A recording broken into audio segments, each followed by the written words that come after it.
இன்றைக்கி நான் மட்டன் சுக்கா பண்ணுறேங்க. கொத்தமல்லி, மிளகு, சோம்பு, பட்டை, லவங்கம், ஒரு கல்பாசி துண்டு, தேவையான அளவு காரம், இதுக்கு அவ்வளோதாங்க.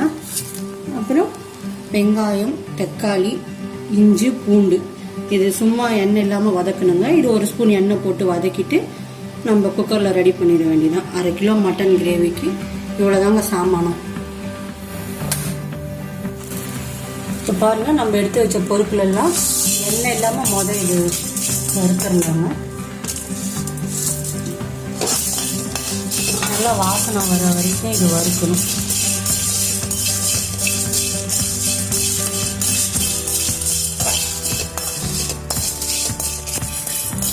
இப்போ பாருங்கள், இதெல்லாம் ரெடி ஆகிடுச்சு. நல்லா வாசனமாக இருக்குது. நல்லா வாசனை வந்தோடனே நம்ம எடுத்துடலாம். எடுத்து இது கொஞ்சம் நேரம் ஆறட்டும். அது வரைக்கும் நம்ம வெங்காயம், தக்காளி எல்லாம் வதக்கிடலாம். அதே சட்டியில் ஒரு ஸ்பூன் ஆயில் விட்டுக்கோங்க.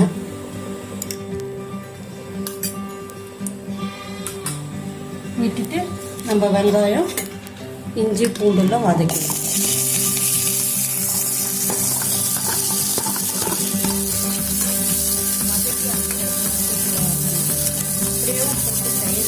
இருந்தாலும் வதக்கி நம்ம அரைச்சி எடுத்துட்டோம்னா இன்னும் மட்டன் கிரேவி சூப்பராக இருக்கும். பெரிய பெரிய ஹோட்டல் எல்லாம் பாருங்கள், அப்படியே கருப்பாக அப்படியே பிளாக் கலரில் இருக்கும். அந்த மாதிரி வரும். தேங்காயெல்லாம் எதுவுமே தேவையில்லை. இவ்வளோதான் இதுக்கு தேவையான பொருட்கள். கிராமத்துலலாம் இப்படிலாம் செய்வாங்க. நல்லெண்ணெய் வேணுனாலும் நல்லெண்ணெய் செஞ்சுக்கோங்க. இல்லைன்னா உங்களுக்கு ஆயில் வேணும், ஆயில் எது வேணாலும் நம்ம இருக்கும். இது கொஞ்சம் நேரம் வதக்கட்டும். இஞ்சி, பூண்டு, தக்காளி, சின்ன வெங்காயம் நம்ம தேவையான அளவு எடுத்தால் போதும். இன்னும் ஓரளவுக்கு நல்ல வாசனை வந்துருக்கு. இப்போ நம்ம அடுப்பு ஆஃப் பண்ணிடலாம்.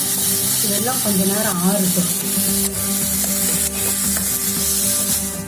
எல்லாம் ஆறிடுச்சு. நம்ம இப்போ மிக்ஸி ஜாரில் போட போகிறோம்.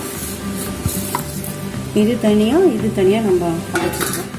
இந்த பவுட்ரு தனியாக பண்ணிடணும்.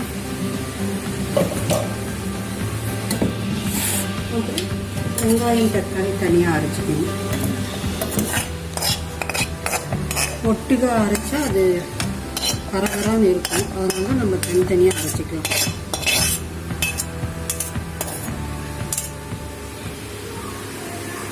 இப்போ பாருங்கள், நம்ம பவுட்ரு பண்ணிடலாம்.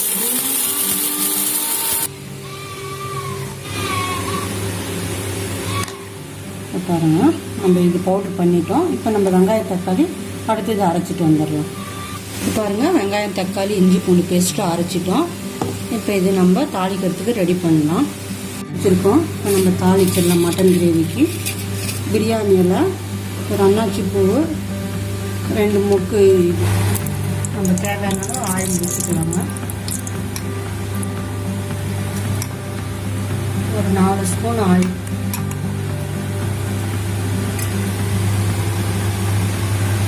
ஸ்பூன் போட்டு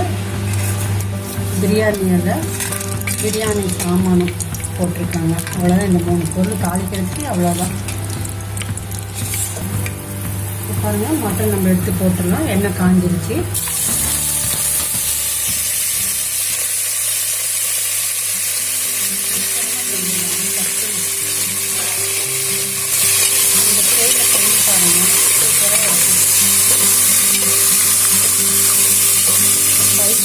நிறைய இருக்கும் மட்டன் கிரேவி.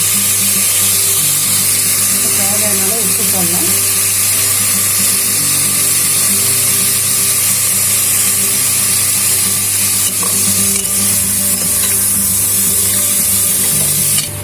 பாருங்கள், இது நல்லா உப்பு போட்டு நம்ம கிளறி விட்டுட்டோம் கொஞ்சம் நேரம். இந்த தண்ணியெலாம் வந்துருச்சுங்க. இப்போ நம்ம வெங்காயம், தக்காளி, இஞ்சி, பூண்டு அரைச்சி வச்சுருக்கோம் இல்லையா, அது ஊற்றலாம்.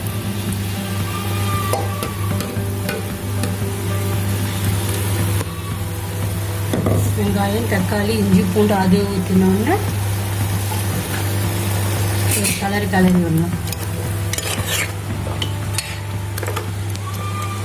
பாருங்கள் வெங்காயம் தக்காளி போட்டு ஒரு வதங்கியாச்சு.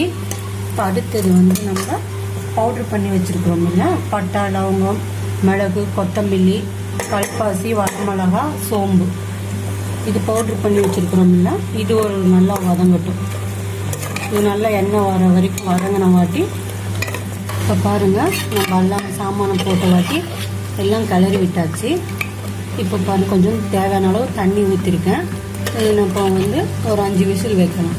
5 விசில் வந்த வாட்டி பாருங்கள் நல்லா பிளாக் கலரில் வந்துடும். அப்படியே எண்ணெய் மேலே மிதக்கும், சூப்பராக இருக்கும். பாருங்கள் குக்கர் மூடி வைக்கிறேன்.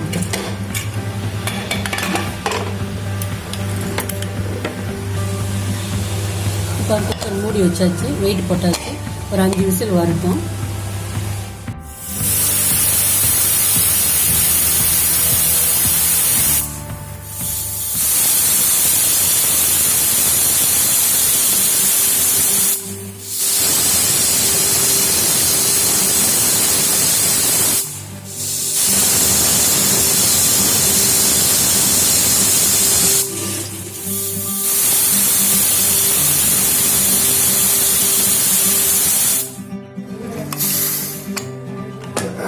குக்கர் ஓப்பன் பண்ணலாம். கறியெல்லாம் நல்லா வெந்துடுச்சு. பாருங்கள் எண்ணெய் மேலே மிதக்குது. இப்போ நம்ம வந்து இப்படியாகவும் வச்சுட்டாலும் வச்சுக்கலாம். இது நல்லா நம்ம இன்னும் தண்ணியெலாம் சுண்டுற அளவுக்கு வச்சாலும் ஓகே. இது இப்படியே நம்ம சாப்பாட்டுக்கு இட்லி தோசை எதுக்கு வேணாலும் வச்சுக்கலாம். பாருங்கள் கலர் பாருங்கள். அப்படியே இன்னும் நீங்கள் வச்சிங்கன்னா இன்னும் கருப்பாக இருக்கும், பிளாக் கலர். பாருங்கள் இன்னும் கொஞ்சம் தண்ணி சுண்டுட்டோம், அப்போ தான் கிரேவி பதத்துக்கு வரும். நீங்கள் இப்படியே சாப்பிட்டாலும் சாப்பிட்லாம். இன்னும் கிரேவி மாதிரி நம்ம வேணும்னாலும் இன்னும் கொஞ்சம் நேரம் அடுப்பில் வைக்கலாம். சிம்மில் வச்சோம்னா இன்னும் கிரேவியாக ஆகிடும். இப்போ பாருங்கள் இன்னும் கிரேவி ஆயிடுச்சு. உங்களுக்கு இன்னும் கிரேவி வேணும்னாலும் நீங்கள் சிம் பண்ணிக்கலாங்க. நான் இந்த அளவுக்கு விட்டுட்டேன். பாருங்கள் நல்லா எண்ணெய்லாம் மேலே மிதக்குது. சூப்பரான மட்டன் கிரேவி நல்லா ரெடி ஆயிடுச்சுங்க. இப்போ அடுப்பு ஆஃப் பண்ண போகிறேன். செஞ்சு பாருங்கள் எப்படி இருக்குதுன்னு சொல்லுங்கள். நன்றி.